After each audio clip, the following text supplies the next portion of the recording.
Hello students. So today we'll discuss about the infrared instruments. Three types of instruments are used for the infrared absorption measurement, and these are the commercially available instrument. So first type is your dispersive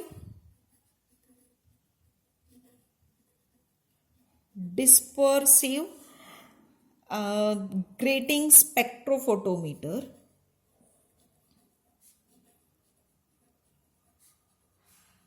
Dispersive grating spectrophotometer. So this dispersive grating spectrophotometer are primarily used for the qualitative analysis. Okay. Second type is multiplex instrument. Multiplex instrument. These are used for Fourier transform, which are suited for, or you can say that used for both type, that is qualitative as well as quantitative determination. And third type is non-dispersive photometer. Non-dispersive photometer, which is used for specially quantitative determination of variety of organic species in atmosphere by absorption, emission and reflectance spectroscopy. So these three types of instruments are used. Dispersive spectrophotometer, which is specially used for the qualitative analysis. Multiplex instrument, specially used for the, not especially, we can say that used for the both types, that is qualitative as well as quantitative, but specially used for the Fourier transform instrument. And non-dispersive photometer used for the quantitative analysis. So up to 80s, dispersive instrument are used for the IR spectroscopy, but nowadays they are specially using the multiplex instrument, that is the Fourier transform spectrophotometers are used. Why they are used? Because they can do the both types of determination, qualitative as well as quantitative, as well as they are used for their speed, reliability, convenience. So these three more factors are also there, but cost is high, and therefore due to high cost sometimes they are going to use the dispersive spectrophotometer. So now we'll discuss one by one, that is dispersive, multiplex and non-dispersive. So very first we'll start with the multiplex instrument, or you can say that Fourier transform spectrometer.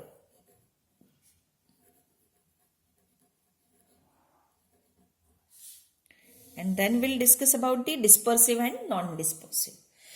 Fourier transform spectroscopy, or the spectrometer, was very first developed in early 50s, and especially they are used to study infrared spectra of distinct stars. That is, that means, as we know, that signals, or you can say that light coming from the distant star is very, you can say that very less or very weak. So very weak signals from such sources can be isolated from the environmental noises by using this Fourier transform spectrophotometer. Now in chemistry, first Fourier transform spectroscopy was reported in late 1960s. So after near about 10 years, they have started using in chemistry. So instrument used for chemical studies in far IR and ordinary IR, both are commercially available. So two types of multiplex instruments are described for the IR region. In one, the source is split into two beams whose path length can be varied periodically to give interference pattern. So you can say that in first type of instrument, the source of light is splitted into two beams and their interference pattern is studied. Especially the Fourier transform is then used for data processing. While in second type of spectrophotometer, which you can say that a dispersive type of instrument which is employ a moving mask at the focal plane of monochromator. Okay, so this instrument is not widely adopted as Fourier transform is used more. When very first Fourier transform spectrophotometers were introduced in the market, at that time they were very, you can say that costly, as well as they are bulky. Their cost is more than $1 lakh, and they required a frequent mechanical, you can say that adjustment, or you can say that maintenance is very high.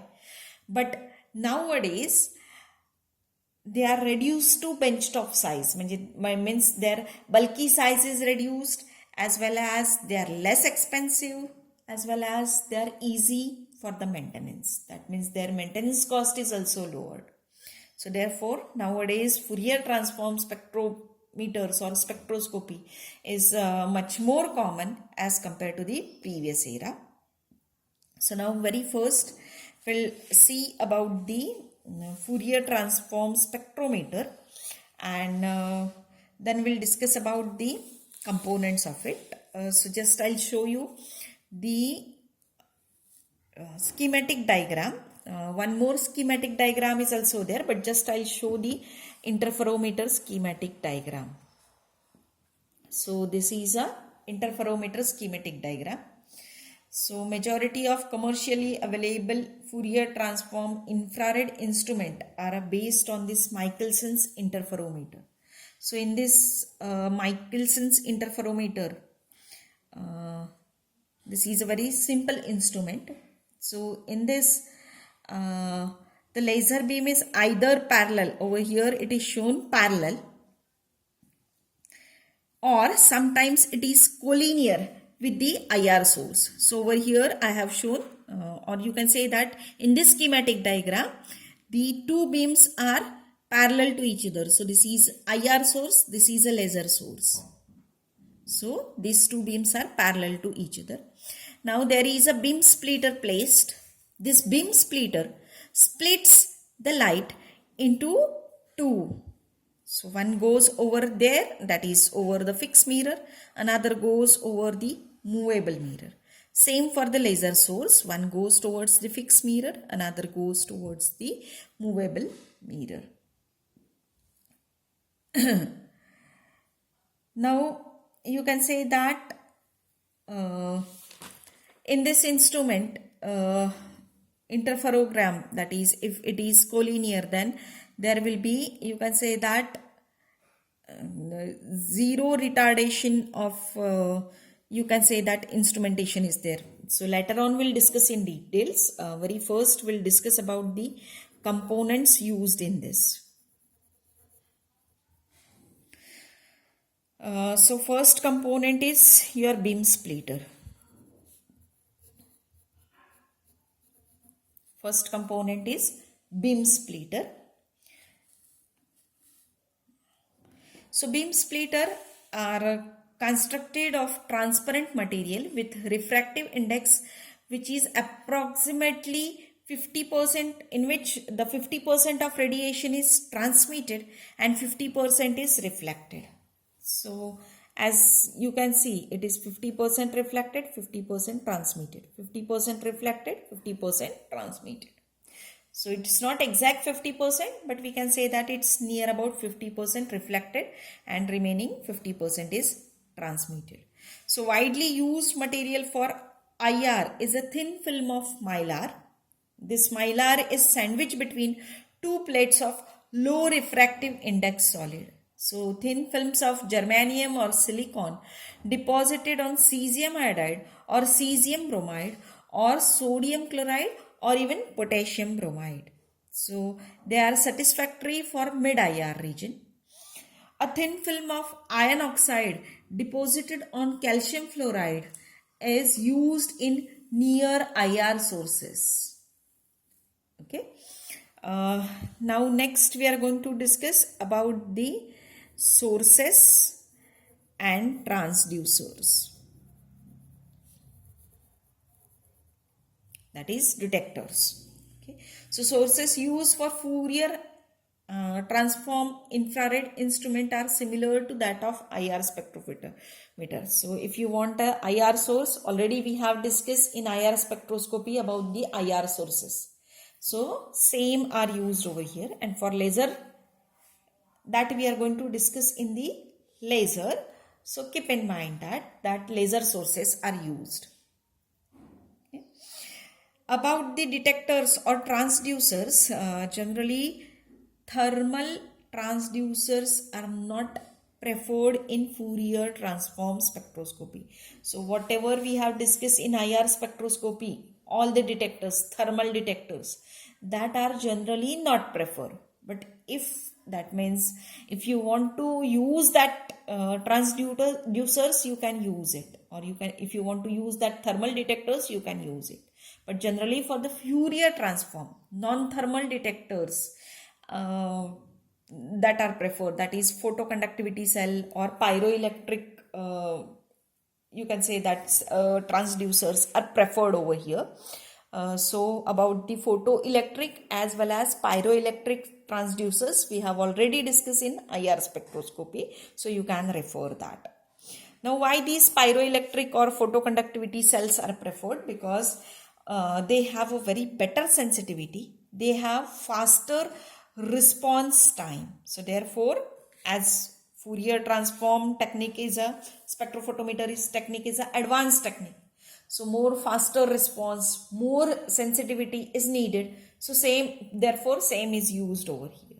So this is about the component, that is beam splitter, sources and transducers. Okay. Now we'll discuss about this instrument design. Okay. So in Fourier transform infrared spectrometers, generally single beam instruments are preferred. So in this type of instrument, first reference interferogram is obtained by scanning a reference.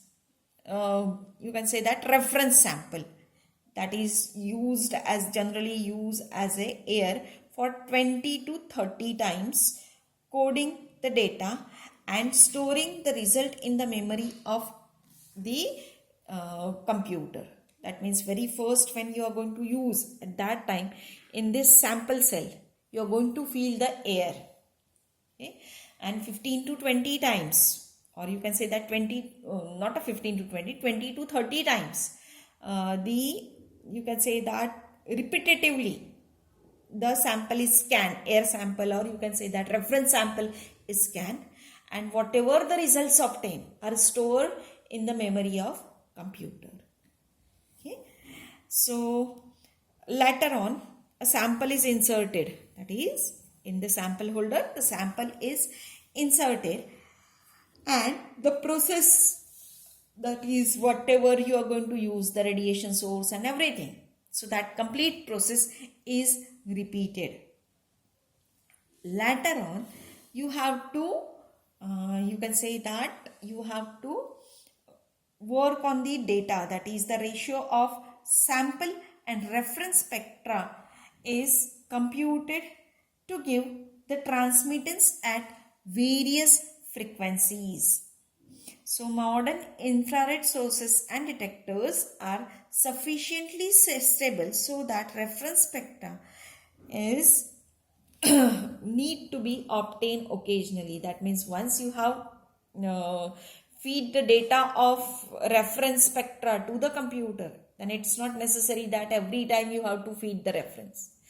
The computer can use the previous data of reference for the another analysis. So in this way the analysis is done. Now we'll discuss about the advantages of this Fourier transform spectrometer. Okay. So this Fourier transform instrument have few optical elements and no slits to attenuate radiation. So power of radiation that reaches to detector is much greater than dispersive instrument, as well as the signal to noise ratio is much greater, which is observed as compared to the dispersive instrument. That means what happens, as the other optical attenuators are very less, you can see that directly beam splitter, then fixed mirror is there, and finally whatever the reflected, that is a interference of these two beams which passes on the gas cell and finally on the you can say that detector. So what will happen? The optical instrumentation is very less. So whatever the signal falls on the detector, that are very strong. Okay, so therefore it gives, or you can say that sensitivity of this instrument is much more higher. This instrument have a high resolving power, high accuracy and reproducible frequency. So therefore wavelength reproducibility is helpful when spectra are to be subtracted from all background corrections. Then next advantage is that all elements of source reaches the detector simultaneously. So data obtained for an entire spectrum is in 1 second or less. That means it's a very fast, you can say that response time is very fast. Okay. It is free from the problem of stray radiation because each IR frequency is in effect and chopped at different frequencies. The areas of chemistry where the extra performance of interferometric instrument is useful, that includes very high resolution work which is encountered with gaseous mixture having complex spectra resulting from the superposition of vibrational and rotational bands. Then study of samples with high absorbance, study of substances with weak absorption band. So this will include in all, okay, as well as investigations requiring fast scanning such as kinetic studies or detection of chromatographic effluent is better. Okay, and collecting IR data from very small, you can say that sample is possible. Obtaining reflection spectra, IR emission studies, everything can be included in all this instrument. So therefore, this Fourier transform spectroscopy gives you more better result, can be used for the both qualitative as well as quantitative analysis. So this is all about for your Fourier transform spectrophotometer, or you can say that all about for the multiplex instrument. In next lecture, we'll discuss about the dispersive and non-dispersive spectrophotometer.